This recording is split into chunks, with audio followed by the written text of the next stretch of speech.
きれいできれい。水この辺置いててもいい？全然。OK。おはようございます。ボリュームどんなもん？下いらっしゃるもんな。おはようございます。おはようございます。畳のおすすめは何々、かわちゃんです。まあこれぐらいでいいか。これ施設が入るメニューですか？畳のおすすめっていうのは。場所、場所、エリアとか場所だったってサウナから始まる隣のかわちゃんの知らんけどラジオ。おはようございます。サタビのおすすめは岡山県、かわちゃんです。そしておはようございます。サタビのおすすめは岡山県サウナコレクションのかけるです。はい、岡山と和歌山がまずごちゃごちゃしてる、ね、分かりづらいですね。分かりづらい岡山と和歌山です。はい、じゃあ今日はですね、サウナから始まる隣のかわちゃんの知らんけどラジオ6月24日配信の36回、よろしくお願いします。お願いします。はい、今日もね、もうおなじみですね。もう当たり前のように横にゲスト感もなくなってきました、はい、男性同士の会もあるということでやっていきますが、まあこの番組の紹介を先にちょっとしてもらいながらで、かけるさんお願いしてもいいですか？はい、この番組は40歳の現役会社員にしてマネージャーのかわちゃんが働くみんなのリアルな悩みや楽しみを一緒に笑い飛ばしたり、ちょっとためになることを考えたり、はい、そんな隣感覚のトークで週の真ん中ちょっと憂鬱になりがちな水曜日の朝を少しだけ軽やかにスタートできるお手伝いができればという番組になっております。はい、さらに番組の後半では新オープンサウナ情報もお届けしますというところですね。はい、ありがとうございます。そして今日はね、ちょっと雰囲気が違うと思います耳で聞いてる人はどういうことってなると思うんですけど、会場をちょっと新しい場所に変えまして、今日ここはですね、我々2人にとってちょっとゆかりのある場所になっているので、まあ、映像を見てる人も気づいてると思うんですけど、こんな場所一体どういうところなのか、ちょっとかけるさん紹介してもらってもいいですか？はい、ここがですね、ザ・キャンパスフラッツ戸越っていうところになっておりまして、はい、シェアハウスって言っていいんですかね、シェアリングアパートメントみたいな、そうですね、はい、形で、実は私今住んでるんですけどまさかのかけるさんのお家にやってました私の今お家で収録させていただいてます。はい、しかもこのスペースはどんなスペースですか？ここが共用スペースになってまして、はい、住民の方であれば使えるんですけども、はいはい、ここはスナックって呼ばれる場所で、スナック、はい、だからこのカウンターが今ね、ここ見えてるところはもう正面だけなんですけど、ここぐるっとこの字型になっていて、それをぐるっと囲んでね。そうですね。で、それこそ住民の方々で飲んだりもそうですし、はい、それこそ友達呼んでパーティーやったりとか。いや、いいですね、はい、もう特にすごい人とかここでお店ちょっとやってみたりみたいなことができちゃうっていうのが特徴ですね。ここ全体で何部屋ぐらいの方々が住んでるんですか？全体で多分、20から30ぐらい部屋があって、ね、ワンルームの単身向けの部屋もあれば、それこそ夫婦で住むみたいな部屋もあって、結構いろんな方々が住んでるっていう形ですね。素晴らしい。まあそんなこと言ってるんですけど、実はこの、プロジェクト、私の勤める会社ここでやってましてそこの新規事業でですね、私実はこの立ち上げに関わらせてもらってるという、もう中の人っていう中の人でございましたはい、企画会議でこういうのもあったらいいねみたいな話をしてたんですけど、ちょっと紹介させてもらってもいいですか？お願いします。はい、ザ・キャンパスフラッツ戸越、プロトタイプする暮らしっていうのをコンセプトにした全40個ですね、40部屋がある賃貸住宅と、8つのスタジオとかフードスタンドを併設した複合施設という形になっているので、本当何ていうんですかね、かげるさんだったら結局どれぐらいの期間住んでる感じですか？今1年弱ですね、住んで、はい、そうですよね。だからこういうなんか2拠点生活してる人もいるし、実際に仕事とか副業とかいろいろこうチャレンジしてる人たちが住んでるみたいな感じで、この地下とかのスタジオを使ってそうですね、いろいろトライアルされてるんですよね。で、なんと地下にはサウナもありまして、はい、そうなのなんで知らんけどラジオで喋ってんのっていう話なんですけど今回特別に許可をいただいて、なんとこの住人さんが使えるサウナを、はい、ここにあるので、はい、今日この後ですね、ラジオ収録の後にぜひ、一緒に入ろうよっていうことで。そうですね、サウナも楽しめる家っていうところで、ちょっと新しい近未来な感じですね。ね、サウナのある暮らし自体が家の中に欲しいっていう人いっぱいいるけど、こういう共用部分にね、住人同士で使えるってなったらそれはそれでね。そうですね、やっぱりなんかサウナって、自分の部屋にあるにはちょっと持て余しちゃうけど、こう共用で使うには、住民の方みんなで共用でシェアリングするみたいなサウナのシェアみたいなところですね。いいっすね。すごいちょうどいいなと思って自分も週1ぐらいですね入っていいっす入ってますね。ね。いやそうなんですよ。ここね品川、東京品川の戸越公園の近く、駅徒歩4分ぐらいの距離なんでアクセスもいいし、住まいがね結構いろんな方が面白い人住んでるんで、1年間住んでみて、かけるさんどうですか？そうですね。住み心地というかまあやっぱりその何ですか、シェアハウスみたいな感じなんですけど、なんかこう住民の方々の距離もすごいちょうどいいというか、なんかこう近すぎず遠すぎずっていう感じそうなのよ。で、結構落ち着いた方が多いですよね。そうですね。なんかこうある程度なんかそれぞれやりたいことがあって、でその中でここのある種手段としてここに住んでるみたいな方が結構多かったりするので、なんかそれぞれなんですかね、いろいろトライしてる人が多いんで、そういう話を聞けるのもすごい楽しいですね。いや確かに、だから人生100年時代の、ね、副業とか社会貢献活動とかいろんなことをしてる人たちがいるから、ここの人たち見てるだけで刺激もらえるなと思って、なんと私自分で構築するプロジェクト側に関わってたのに、自腹で1年間住んでたんですよ。もう1年元住人実は僕も住人側の一人になっていて、中の人たちとすごい交流させてもらって、実はね今日僕これ前に置いてますけど、この新サウナの書籍ね1年前に出版したでしょ。この書籍のきっかけって実はこのフラッツの住人の人が角川の編集者さんでで僕と住人同士の交流から僕のこの活動面白いって言ってくれて、でそれで出来上がった本がこの新サウナなんですよ。誕生の地。誕生の地なんだじゃあ里帰りをしてきた。そう実はご縁がすごいあって、で今その彼もこの住居からもうまた別のところに動いたし、私も出てるんですけど、なんかそんなゆかりがある場所にまさかこの知らんけどラジオ一緒にやってる仲間であるかけるくんとこういう感じで来るとは。すごいいろいろつながる場所ですね。いや本当に大好きな場所なんで、キャンパスフラッツ戸越、ちょっとパンフレットも映像では出しますけど、よかったらまたネットとかインスタとか見てみてください。サウナ好きの方にはすごいおすすめで、ね、近くもすごいいい銭湯が多かったりとか。この辺ねそうなのよ。銭湯いっぱいあるし、あとかけるくんがこの前喋ってた毎日サウナ健康生活の、ほぼここのサウナで毎日をつないでるところもあるよね。そうですね、ここに住んでるからできてるっていうともう一つがジムなんだっけ、メガロスですね。メガロスがセルフロウリュができるサウナが、ここからどれぐらいの距離だっけ？もう歩いて5分の。そうだよねなのに銭湯も周りにもう5、6軒ありますね。歩いて行ける。戸越公園の温泉もあるし、新生湯とかコンパレ湯とかいっぱいあるよね。あとは一番近いところは松の湯。そうや松の湯、いやなのにこの賃貸住宅にまだサウナがあるというねちょっとやりすぎな、いやでも本当サウナのある暮らしがね実現したらいいなってみんな思ってる人も、これ聞いてくれてる人も多いと思うんですけど、ぜひこの戸越エリア、ちょっと商店街とかも面白いところなので、ぜひ遊びに来てもらったら。これで一回やりたいですね。戸越だけで。戸越エリアの紹介だけで30分いけちゃうその前に今日ここ何の場所かというだけでもうこんなに喋ってますけど本当ね、カフェとか居酒屋とか中華料理屋とか、やっぱ商店街って個性的な人たちすごい多いんで、この辺プラプラ歩くだけでも超楽しいんですよ。そうですね、散歩が楽しい街ですね。なので今日とあと何本かはせっかくなのでこのザ・キャンパスフラッツ戸越でお届けしたいと思いますので、よろしくお願いします。お願いします。はい、じゃあ今日はですね、何の話をしましょうというところなんですけど、私とかけるくんといえばもう2大巨頭の企画がございましてまたかよって感じかもしれないですけど、一つは例の金曜日がより楽しくなる花金サウナですね。それです、花金サウナ人気よね。いやなんかすごい評判というか、やっぱ真似しやすいっていうのがいいかもしれないですね。そう分かるみたいな、その1日が2回やってくるみたいな新サウナでも書きましたけど、なんか仕事終わって金曜日そのまま家帰って終わるんじゃなくて、土日をより楽しむために金曜日から旅に行こうっていう花金サウナ旅っていうのがあるんですけど、今日はもう一つやはり我々としてはですね、サウナを通した旅、サウナ旅ですねのお話をしたいと思って、かけるくんにも来てもらってます。今日はどちらに行きますか？冒頭に言った話がもう忘れてると思いますが、岡山と和歌山という話をしましたが、今回僕の方からちょっとさせてもらって、次回かけるくんの方からも聞きたいんですけど、岡山の話を。岡山ですね。いいですか？岡山はそうですね、なんかあんまりサウナの印象なかったりっていう人結構多いのかなと思うんですけど、そうね、中四国エリア自体が、その関西結構盛り上がってて、大阪兵庫とかある中、ちょっと横に行ってその岡山、広島で上行って鳥取、島根、山口とかいろいろあるでしょ。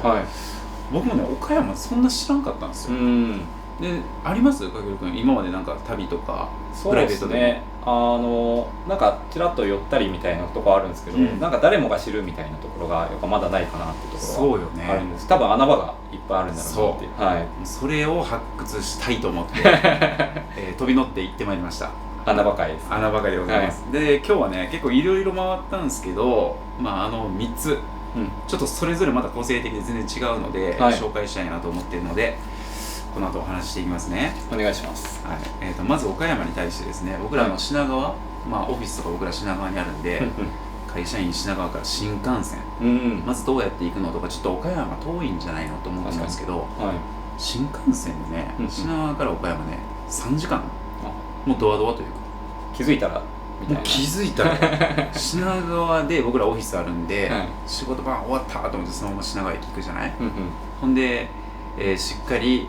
ハイボールと弁当買うじゃないで乗るじゃない。気持ちいいですね。そうで、今日一日やったことちょっと振り返りでメモとか打ったりして、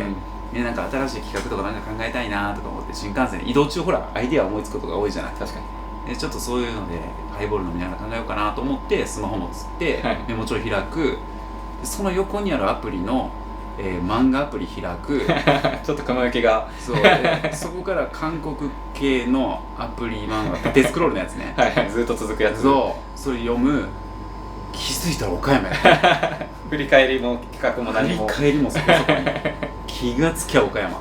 やっぱ短すぎるっていうのは、短かったね。途中スマホ持ちは若干寝落ちしてたけどね睡眠もしっかりとって睡眠もとってすっきりした状態で岡山到着。それこそ花金に行けちゃうっていう。行けちゃう全然行けますよ皆さん。本当になんかね、やっぱこういうのって旅してみないと、一回行くとね、こういう感じねって頭で道ができるんだけど、行く前はすごい遠く感じるんだよね。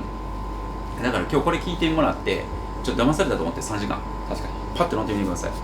すぐ着きますから。でその3時間もそうなんですけど、これねサウナ旅なんで、施設の紹介だけするんじゃなくて、せっかくなんでどういう流れで僕が回ったかっていうのをちょっと紹介したいなと思ってて、まず着いたらもう夕方、夜かちょっと早めに行ったんで、本当に仕事終わりに。そうですそうです、だからまずはね、飲みに行きました。サウナではなく、そうですよね。もうお腹空いてたから岡山ね本当おすすめなのが、屋台、僕屋台大好きなんですよ。あんまりイメージないですね。横丁とかあれでしょ、なんか、要は地元ならではで赤ちょうちんで、で地元の人が飲んでる場所、観光客の場所とかじゃなくて、っていうのを毎回こういろんな地域行ったら探したくて、なんか岡山スペース横丁とか入れてたんですよ。そしたらね、岡山のね、しかも駅前5分ぐらい歩いて行くとこに、岡山の屋台村っていうのがあって、いい響きですね。屋台村これはいかんとなでちょっともう流れで、しかも何の下調べもせずにその屋台村がピン1本刺さったんで Google 見て行ったんですよ。そしたらね、本当にビルとビルの間のコインパーキングみたいなのあるじゃない、こう6台ぐらい入ってる、そこが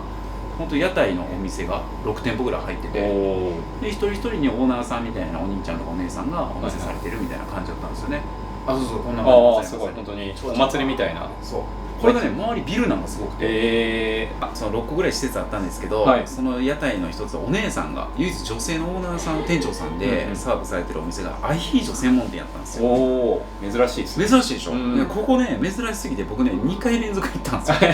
すよ初日金夜行ったし、帰る前の新幹線乗る前30分時間あったからもう一回行くっていう、おかわり屋台しちゃってしかもアヒージョとあとワンドリンクセットで確か1000円前後だったかな。気楽に行けますね。そうなんかドリンクとアヒージョってどういう感じみたいな感じなんだけど意外と合うのね、それが。ドリンクは何系が多いんですか？ドリンクね、スパイス系もあるし、ビールももちろん定番の生ビールもあるしっていうので選べて、で横にいた人がその会社帰りのスーツのおじちゃんでみたいな、で反対側見たらなんか作家さんかな、多分最終的に映画作家みたいな感じの人だとアーティストさんだったんだけど、なんかそういう方々と名前も知らないけど会話するみたいな。で実はこれから岡山明日明後日行くんですよって言ったら、いやここいいよみたいな色を教えてくれて、やっぱ屋台ならではの距離ならではなので、ぜひ屋台村行ったらアヒージョ食べてみてください。でそこで食事をして、地元の人に、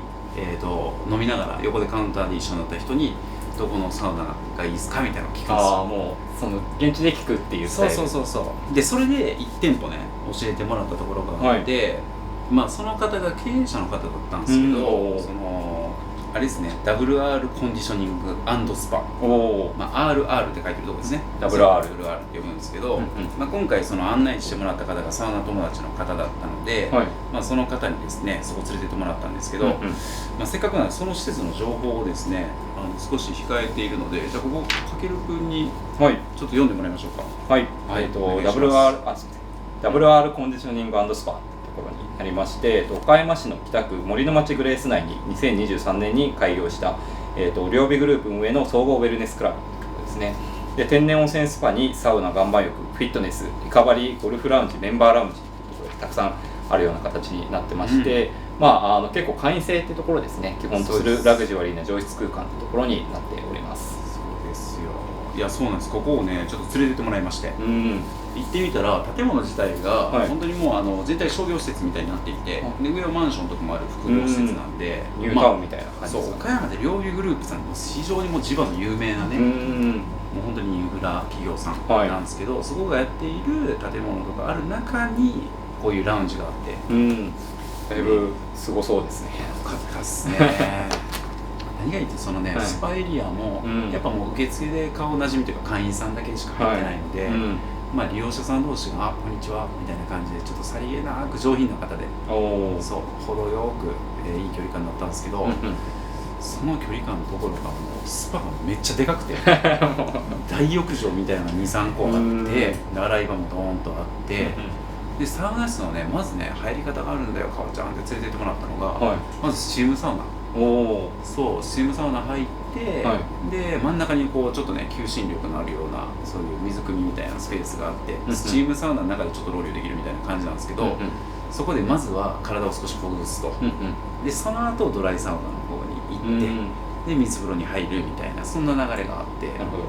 独自のルーティンというか、これはそう会員さんの横にジムとかもあるから、ジムしてその後このスパゾーンに来てリラックスしますよみたいな。そうです。コンディショニングとか、ウェルネスとかっていうウェルビーイングみたいなそういう文脈が強そうですね。まさにまさにもう日常的な感じなんで、なんか特別に行くとか、なんか仲間とワイワイ行くとかそういう感じというよりは本当に会員さんが利用してるようなイメージで、出た後にはラウンジゾーンでちょっとそこでジュースとかコーヒーとか体にいいものを飲めるっていうそんな場所やったので、なんか多分ねジムとか探してる人とか、岡山駅前の施設ここ有名だと思うので、会員になったらこれ僕通うなってめっちゃ思いましたね。これあれですよね、確か TTNE さんがサウナもプロデュースされている。そう確か秋山さんかな、師匠とかが関わられていて、で今回そこの作る側施工とかされた方に特別にご案内いただいたので、もうそういうね表も裏も含めて作り込みの部分とかすごい教えてもらったんで勉強になったんですけど、めちゃくちゃここ良かったですね。すごいですね。サウナ一つとってもそこまで力を入れてるっていうところで。そうなんです。ぜひ興味だけあって岡山の人で行ったことないっていう人いたら、行ってみてください。なんか会員の人にねこう連れてってもらえるみたいな仕組みもあるみたいなんで、はい。ありがとうございます。一つですね。結構街中系のラウンジスパでした。でもう一つ、2つ目ですね。はい。今度はここ行きましょうか。サウナコルメキュラさん。もうね最近さっきやりましたけど、サウナシュランか。去年ですかね。サウナシュランを去年取られた。で前々から行ってみたいなと思ってたんですけど、ようやく行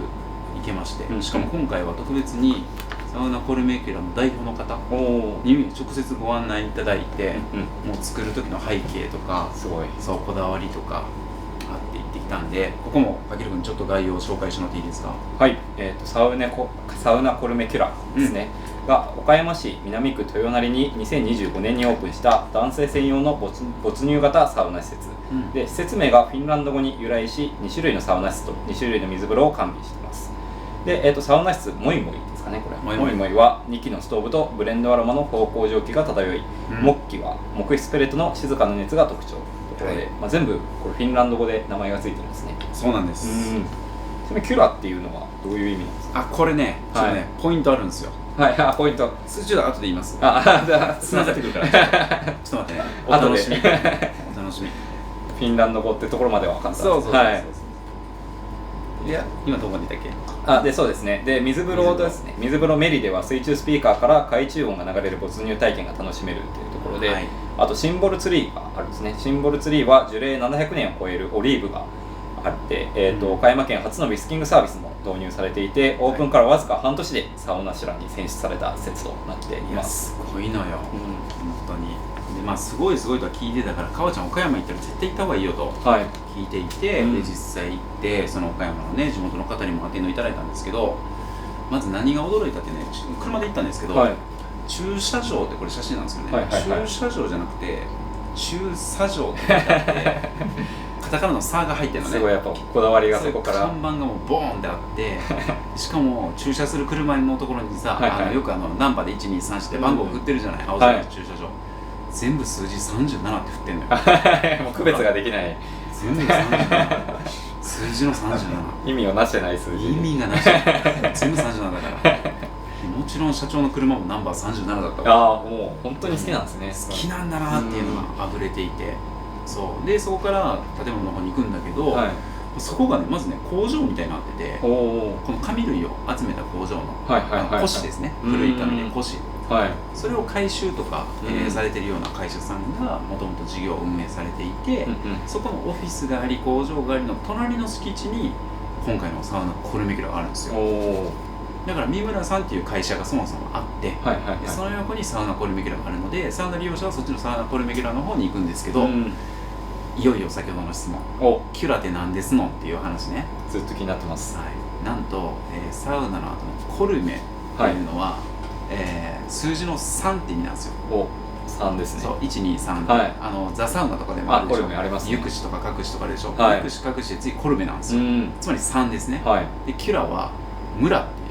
おお、だからサウナキュラっていうとサウナビレッジって意味で、はいはいはい、フィンランドにも実際でスモークサウナの村があるでしょ。あれサウナキュラっていうフィンランド語で読むんですけど、つまりコルメが3、キュラが村、足すと三村。そうです。なるほど。三村さんなのよこれが。なるほど。ドッカーンだよね。そうだからそれぐらいサウナコルメキュラ三村なんですっていう。ブリヂストンみたいなもんです。あ、そうそうそう。石橋さん。石橋さん。本当にサントリーの鳥居さん。そんな感じで。ちょっとまあダジャレも込みですけど遊び心がしっかりあって、知らなかったですこれは。そうだからコルメキュラっていうのがあるんですけど、まずね僕感動したのが1個あって、サウナを体験して気持ちいいとかその行く前にその三村社長がご案内いただいたんですけど、サウナ初めての人向けの30分パッケージのサウナ講習会っていうのをやってるらしくて、こんな感じで、そのオフィスゾーンの2階の会議室に上がったらプロジェクタースクリーンで一個一個サウナの歴史とか背景とか入り方みたいなものをガイドしてくれるのよ。でもう自己紹介で早速コルメは数字の3、キロは村、だから三村ですって言って、すごい持ちネタというか。そうでしかもサウナ水風呂外気浴でこう一個一個こう3つのこうアクションで動いていくじゃないですか。そういうルーティンワークも含めてレクチャーしてくれるんですね。そうまあ人がこう集ってもらう村でありたいし、そういう3つのルーティンとかが混ざり合うっていう関係性を作りたいと、そういうこう歴史背景から始まってサウナってフィンランド語でみたいな話もそうだし、その日本とフィンランドのねサウナの背景とか入り方ってどう違うんだみたいな話とかすごい体系だって教えてくれたのよ。だから僕自身がこう新サウナとかでこう書いてる本もそうですけど、これやっぱりこう手軽に初めての人にも優しく案内してくれるサービスがあるっていうのはめちゃくちゃいいなと思って。そうですね、入門がそこでできるっていう。そうなんです、しかも聞いてるとなんか施設側のスタッフさんも教育になるんだって。ああ、確かにそうですね。一般の方にそうやって伝えるっていう行動を通して自分で言語化するから、確かにサウナってこういうことなんだよとか、その方も興味持って自分で勉強しに行ったりして、他の施設に行くと教えるのが一番勉強になるっていうのはありますね。なのでこれが非常におすすめです。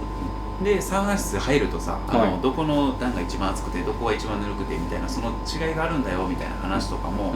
ガイドしてくれたりするから、サウナ室に入る前に計画ができる、まあ、そういう風なガイドをしてくれるっていうのはめっちゃおすすめなのでぜひ見てみてください。これは結構もう毎日やってるんですか？そうなんかね相談ができるみたいで、例えば団体利用したいですとか、貸し切りしたいですとかみたいな時になんかそこでガイドを持ってしてくれるみたいなので、ぜひ施設の方問い合わせてもらえたらと。なるほどですね。はい。っていう感じで。まだ入ってないですもんね。まだ入ってない。ガイドの話しっかりしちゃった。まあそれぐらいね、なんか三村社長も含めスタッフさんも、本当スタッフさんのね工場の方で働いてた社員さんが、この温浴施設の事業をね、するにあたって挙手してきて、ここの温浴で関わってみたいですみたいな。で実際に僕にそのガイドで説明してくれた説明員の方も日頃フォークリフト乗ってるスタッフさんでしたと。で僕今こっちに来てまた新しい勉強しながら成長できてますみたいなことをおっしゃってたので、いや非常に素晴らしい取り組みだなと思って。そこがそうですよね。入る前にしっかりレクチャー受けてから入れるっていうところですね。であとはねもうね、空間のこと言い出すとねもうめちゃくちゃこだわりいっぱいあって、もう本当にあと1時間ぐらい喋りたいんですけどまずね空間自体が男性も女性も見てね、デザインがすごい愛着湧くようなデザインが多くて、ちょっとこうなんていうのかな水玉模様のタイルを使ってたりとか、なんかほんとフィンランドのこの木質とかを大事にしながら空間を作ってたり、何よりこのシンボルツリーもオリーブですね。そうオリーブ、もう本当にこれ社長がインスピレーションというかこの木を日本に持って帰りたいって言って、ここでもうドスンと入れるんだって言って。海外のやつってことですか？そうですそうです。わざわざこれをやっぱりモニュメントとして入れたいと。やっぱりなんでこれ入れたんですかって聞いたら、そう利用する人にとって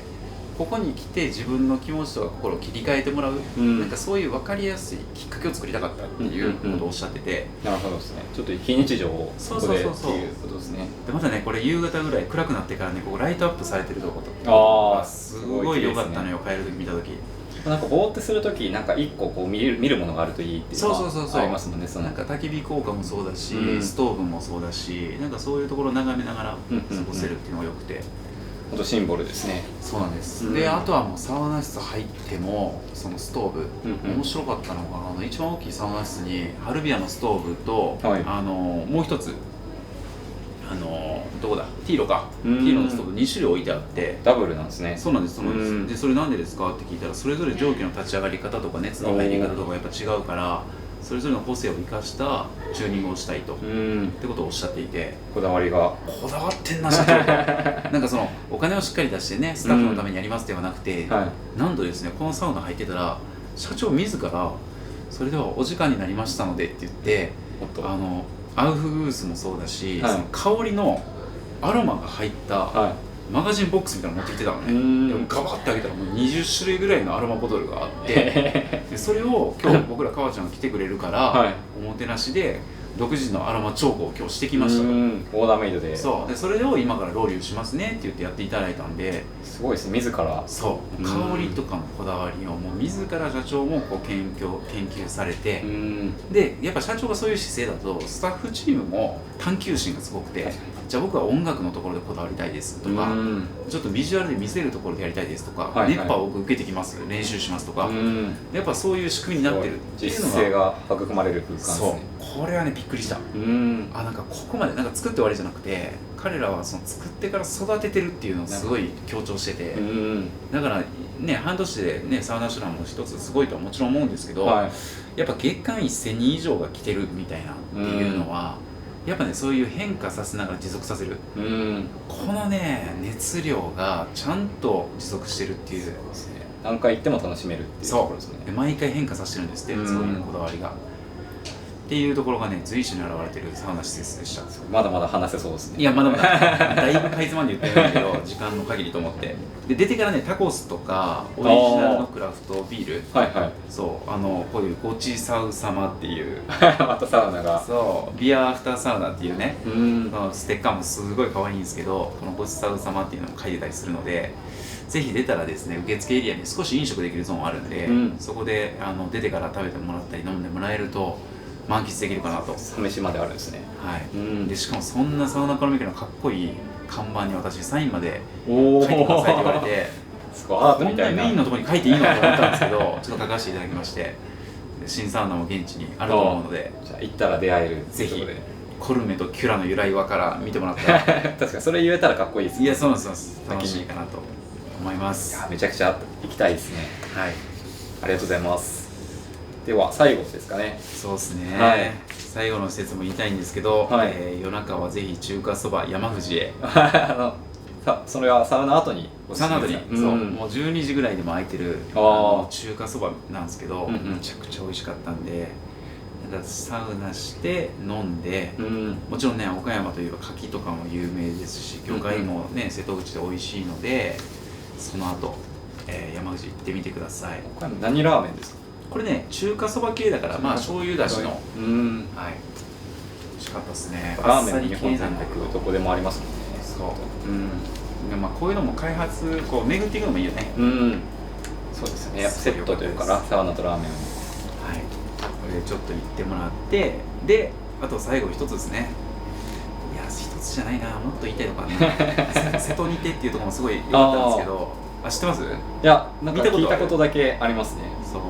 ビラ型でプールが横にあってみたいなところ、瀬戸にてがすごいね開放感あって海沿いなんで、ちょっとこれも良かったんですけど、まあせっかくなのであともう一つ、行かせていただいたところで、はい、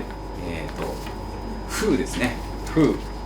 風サウナ、その風っていうのは浮く、山水に浮かび上がるのは浮く、風力の風です、はい、それが一文字で風サウナというところなので、今度これはね岡山の倉敷の方なんで、はい、ちょっとここにも、行ってきましたので、じゃあかけるさん紹介してもらっていいですか？はい、風サウナですね、はい、岡山県倉敷市小島瀬戸内、瀬戸内海国立公園内に位置するホステルカフェデニムショップの複合施設デニムホステルフロート内に2022年にオープンした絶景アウトドアサウナになっております、はい、でエストニア製バレルサウナに老舗ストーブメーカーティロの電気ストーブを導入。半円ガラスからは瀬戸内海が一望でき、日没時には海に夕日が沈む絶景も見られます、はい、水風呂はサウナのために設計された信楽焼の浴槽で瀬戸内レモンのアロマ水でセルフロウリュを楽しめます、はいはい、でデニムの産地小島らしいデニム水着であったりとかサウナハットのレンタルも充実しているっていうところで、こちらは、事前予約制の完全貸し切りアウトドアサウナになっています。はい、ここに予約して行ってきました。サウナ結構アウトドアっていうところですよね。そうなんです、だからそこに、まあ、シェアハウスじゃないんですけど、はい、そういう宿泊スペースがホステルとしてもともとあって、でそこの、駐車場からそこのスペース坂道上がっていく一角にサウナエリアが拡張されてるみたいな。だからその海沿いのところの、道路からちょっと小上がり上がっていくんで、サウナ室の窓からその海がバーンと見下ろせる。オーシャンビュー見渡せるんですよ。しかもね、波が立ってる海とかじゃなくて瀬戸内海なんで穏やかで、風と海が綺麗なと思いながらもう貸し切れてサウナ入れるんでめちゃくちゃ気持ちよかったですね。海は入ることはしなくて見るだけで、海はね、そう道路の向こう側だから入るわけじゃなくて、でも反対に壺型の水風呂がボンボンボンとあって、でそこ出たらもう外気浴ポカーンとできるんで、もうね気持ちよかった。あと夕方も綺麗そうですね。すごい昼間の夕方も。で特徴的なのがあれなんですよ、バレルとか水風呂とかこういう感じで、水質ももちろん良かったんですけど、水着がねデニム地なのね。それやっぱ岡山といえば、そう、これね普通にかっこいいなと思って、いやデニムだから生地もしっかりしてるし、しかも水着として使っても全然 OK。今も見たことないですけどね。暑くないというか、サウナ室入ってても普通に快適だったから、これおしゃれだしいいなと思って。確かにやっぱその土地らしさっていうのを味わえるといいですね。そうなんですよ、でデニム興味持つじゃない、でチェックアウト終わって受付にありがとうございましたって屋内行ったら、その裏側にデニムショップがもうあんのよ、屋内に。そう動線がそうまんまとよデニムがいっぱい並んでて、僕もデニム大好きだから、うわこれ欲しいなとかって思いながら、このつなぎみたいなのもあったり、デニムのねあったりっていうのをいろいろ見れたりして小物とかもあるので、なんかデニム好きな方とか、なんかそういうちょっと水着とかね繊維の方にこだわりを持ってる、そういうサウナ施設もなかなかないと思うので、サウナかけるデニムを初めて聞いたかもしれないですね。だから口コミも非常に良くて、でそのカフェゾーンではそのサウナ飯としてドリンクとかカレーとかもいただけるし、そこで働いてるスタッフさんともお話ししたんだけど、サウナが好きな方で、だから案の定行ったら「あれかっちゃんさんですよね」みたいなやっぱ声かけてくれて「いやそうなんです」みたいな話してたら「いや僕もサウナいろいろ行ってるんです」みたいなで地元情報教えてもらったりとか。やっぱつながりますね、サウナ好きは。本当になんかああいう一期一会だけど、行った時にやっぱ会えるお客さん同士の出会いとか、なんかそういうのをね味わえたのがこの風サウナさんなので、まあ全部一気に行くっていうのはあれにしても、普通に金土日でこういう今日紹介したところ回ることもできそうですし、まあ、今回は倉敷エリアとかに絞って行くなら風サウナさん行って、倉敷の街並みのね、ところ行ってみてもいいし、散歩するの最高です。そうめちゃくちゃ季節良かったから、この後もねちょっと実は倉敷エリア回ってきたんですよね。いろんなお店ありますよね。そうなんです、そうなんです。なのでそういうところ回るもいいし、岡山駅界隈で、WR さん行ったり、サウナコルミゲラさん行くっていうのも行きますし、ちゃんと横丁屋台にも行ってねみたいな感じで全部欲張りに、はいそれで行っても普通に1週末の回れるサ旅プランかなというふうに思います、岡山おすすめです。岡山はい、はい。じゃあ最後にですね、はい、今日は岡山を紹介しましたが、最後に情報として今週のニューオープンサウナ情報、はいせっかくなのでサウコレメディアかげるさん、はい一つ紹介してもらってもいいですか？はい、ちょっとニューオープン施設じゃない情報になるんですけども、1個今話題のサウナのサブスクっていうのがありまして、フレックスキーっていう名前ですね、はいの、サービスになるんですけども、こちらのサウナとか温浴施設限定のサブスクサービスになってまして、はいいわゆるその平日の昼間だったりとか深夜とか、いわゆるその混んでない時間というか、いわゆる低稼働時間帯に限定で使えるっていうところのサービスになっていて、月額5478円で1回90分までいろんな施設利用できるっていうところで、すごいアイデアが面白いなっていうところで、はい、紹介させていただければと思ってます。しかもこれ5400円ってはいサブスクだから、はい、僕らみたいに1日1回行っちゃう人間が実質1回あたり183円でそうだよね革命的なあれ値段です。銭湯で500円だけど180円が実現しちゃうんだ、そうですね、しかも結構提携施設というか行ける施設も、44施設もあってっていうところで人気施設がたくさんありまして、三田のパラダイス、パラダイスね、池袋のレスター、タイムスパレスター、あと赤坂のすごいサウナだったりとか、すごいサウナ、あとはこれもすごいです、庭の湯豊島園の豊島園ですね、庭の湯大好きですっていうところで、いわゆる本当にみんなが行きたい、だってやったもんね、実際に現地でね収録もしてっていうところで、人気施設がそのお昼間であればもう行き放題っていうところで、すごいね、だから首都圏中心に展開中でと、サウナを娯楽から日常にというコンセプトなんですね、いやすごいこれで抑えてくれてますよね、なんか仕事終わりの夜だけとかではなくて、逆に言うとこれがもうあるんだったら、平日の昼間とか、そうですね、時間融通とかでも全然いらっしゃるんで、それでちょっとフレックスして、サウナ行って、そこから出社してもいいし、在宅してもいいしと、すごいいろんな楽しみ方ができそうなサービスですね。しかも僕これアプリもちょっと日頃から見て使ってるんですけど、現在地情報取れるんで、じゃあ今僕がいるところの近くでこれ使える施設はどこだっていうピン止めできるんですよ。思い立った時に行ってみようみたいな、そうあなた今ここ行けますよ、プラン使えますよみたいな出てくれるんで、ありがたいですね。これ便利やなと思って。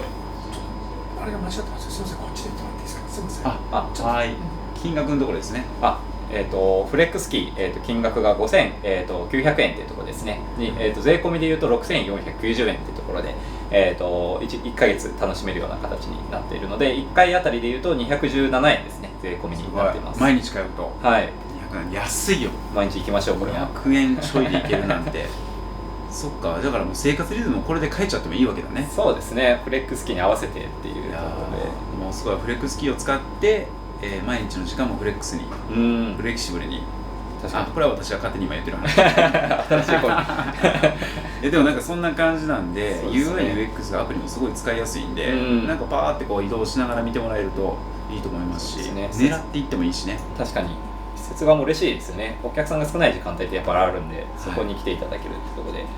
すごい面白いサービスだなと思ってます。おすすめです。ということで、今日は岡山サウナ旅と最後ニューオープンサウナ情報でフレックスキーのお話をしていただきましたが、この番組もあっという間に終了の時間が来ましたので、じゃあかけるさん、最後締めくくりをお願いできますか。この番組では最新サウナ情報はもちろん、皆さんからのお仕事のお悩み、サウナのお悩みを募集中です。 Spotify のコメント欄から受け付けているので、どしどしお送りください。でその他番組の感想やメッセージも大募集中です。あとそしてですね、川ちゃんさんの書籍今映っていますが、超忙しくてもいつもご機嫌な人の習慣術整えるがダイヤモンド社より発売中です。皆さんぜひチェックしてみてください。ありがとうございます。今出版6月10日にしてからなんで、ちょうどねまだ2週間ぐらいですけど、おかげさまで反響結構いただいていて、なんか時間の使い方がすごい変わったっていう、これ読んでね、っていう変化とかもいただいたりしてるので、ぜひとも本屋さんに今ザーンと全国並んでいる感じなので見てもらえたら嬉しいです。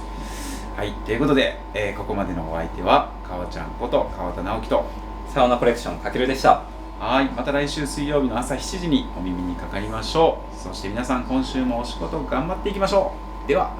いってらっしゃい。